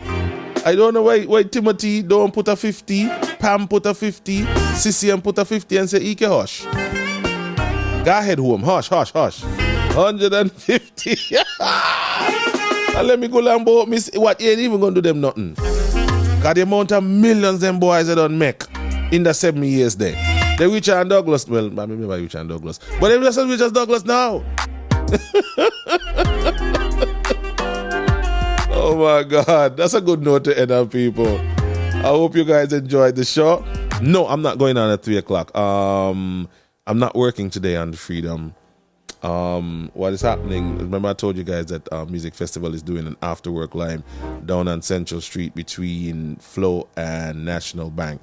So that's where I'm going to be this afternoon. I got to take it when he come, people. I got to take it when he come.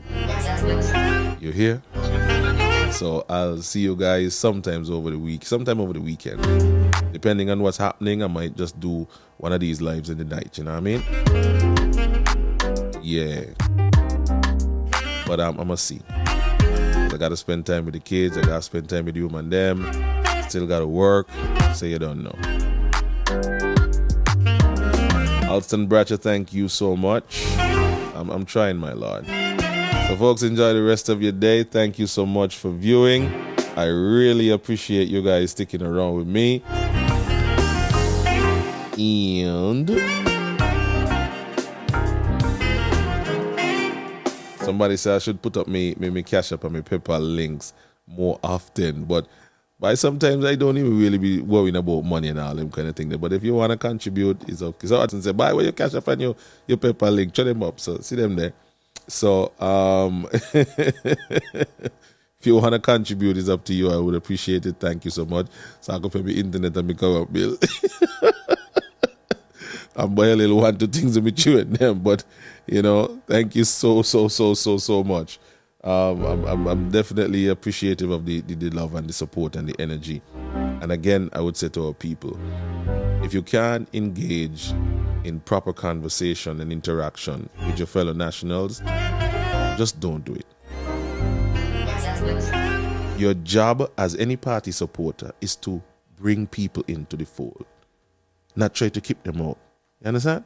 Bring them in. Bring the meat. Last night, they said a dog was by the labor meeting. Sorry, me not got the picture up on the platform. I'll show you. If dog and all could pay attention to what labor say, ayo. What you say? You know what I mean? Sean, my friend, do not go back in front no more, Mike. Done with it. You got me, you call me, no man. Who don't call me?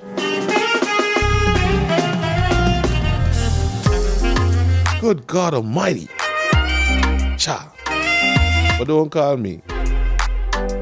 They don't realize you don't want to call me, so don't bother call me. Just bring the money, come. Yeah, let me hush. Sure. Good, thank you, darling. Yeah, man, we want to keep the conversation up, and up. Folks, I got to run, man. Take care of yourself. I'm going back to sleep because I got a long night tonight and I need my rest. I got to pick up my child too, oh Lord. Anyway, goodbye for now, people. Thank you again.